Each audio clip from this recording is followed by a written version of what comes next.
In Hinduism, basically food is given a lot of importance, and generally our food habits are formed by our childhood. Whatever we are fed, that becomes our food habit. But as you grow, you need to think about what you're eating, because eating is one activity that you do 3 times a day normally, and one needs to exercise a certain choice. And what is that choice, and what are the criteria that one needs to use in order to make that choice? So there are three criteria which are given by Hinduism. One is the concept of Satwik food. Okay? Satwik food is defined as something which is good for you. So good for the body and also good for the mind, because what you eat has not only implication on your physical health but also on your mental being. So we definitely consider vegetarian food as much more healthy, because many of the problems of cholesterol and many other things which are not good for the body, in fact if you're a vegetarian you can very easily and naturally avoid. The other thing is that even if you eat vegetarian food, you must eat sattvic food. What does that mean? That if you eat vegetarian food, but if you eat everything deep fried or everything is stale, frozen and put in the refrigerator and eaten after 15 days, it's considered that it's stale and it's not fresh. So that means you not only have to eat vegetarian food, but light foods and also the fresh foods. So that is the first criteria. The second criteria when I have to choose the food that I eat is dharma. Dharma is ethics. Okay? What is ethics? Basically, every human being knows that every living being wants to live. Okay? If I know that every being wants to live, and if I have a choice in the food that I can choose, I try to do the least harm possible. Okay? When I slaughter a cow or when I slaughter a pig or chicken or whatever, there is a lot of pain involved on part of the animal. If you see, sometimes the animals are in tears and they are crying, and they sometimes give out certain chemicals because they are aware that they are being slaughtered. Okay?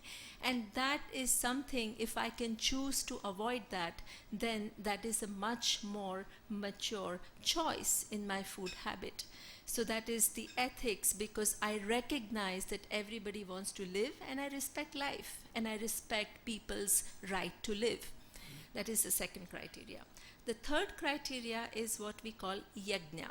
Yajna is recognizing one's interconnectedness in the universe. The choices that I make have repercussions on many different things. One such example is the environment. Okay? So in fact, there are a lot of studies now that vegetarianism is much more environmentally friendly food habit than non-vegetarianism. Why? Because the livestock industry, in fact a lot of deforestation takes place because they grow crops, monocrops for the livestock, people to eat corn or whatever, the animals to feed the animals. Okay? And that leads to a lot of deforestation.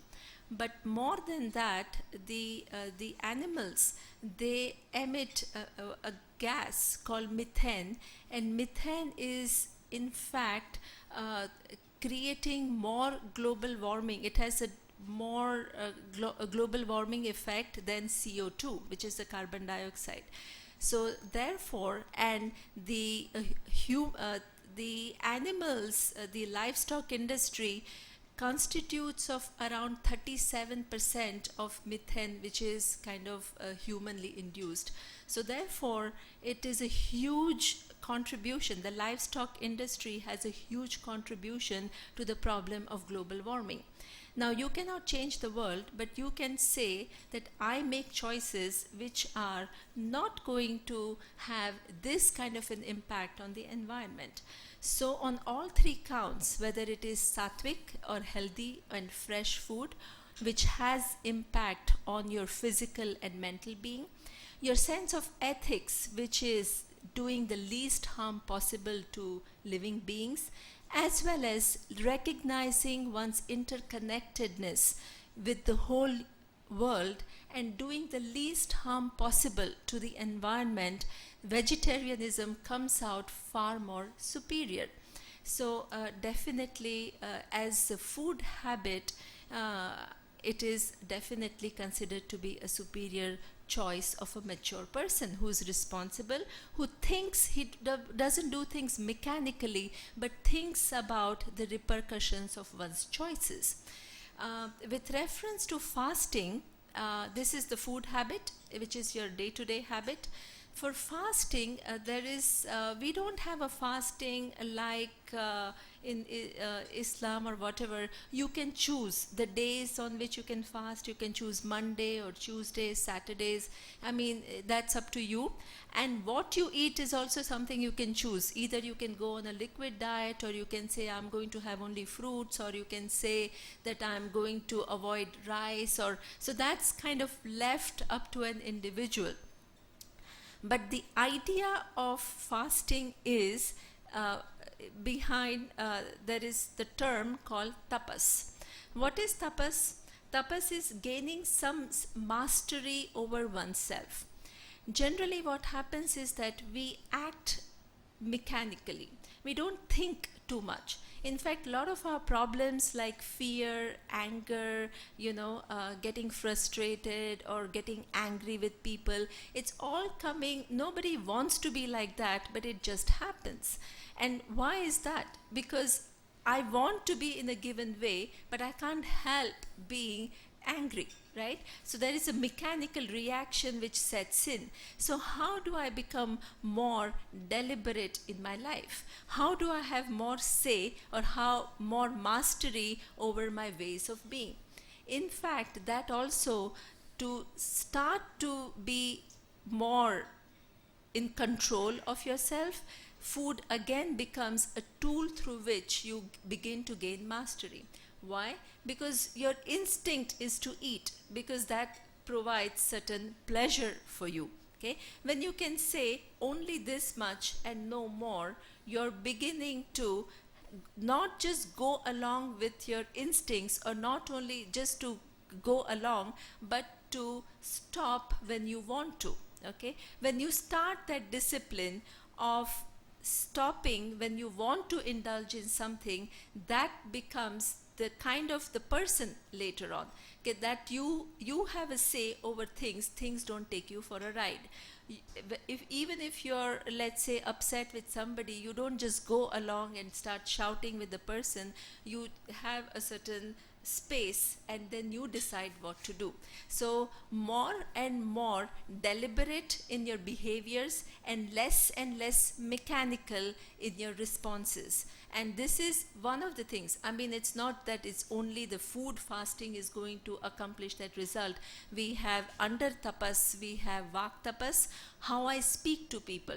I have to be careful. It's not that, okay, whatever comes to my mind, I just speak it out. I have to think about what effect it is going to have on others. That's another form of tapas. Even meditation is considered to be a tapas, where I don't just let the mind run from one thought to the other the whole day. I begin to make it discipline, because then that is my whole being. My physical being, my mental being, my speech, everywhere I begin to exercise a certain choice, and I act out of certain understanding and not just out of mechanical thinking.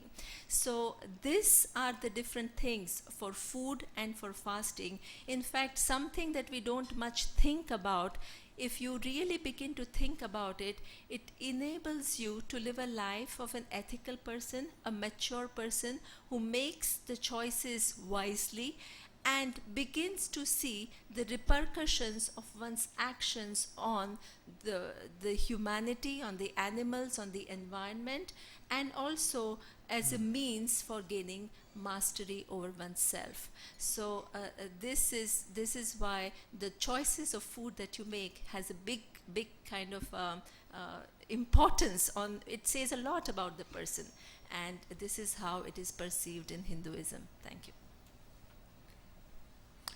Thank you, Miss Neema.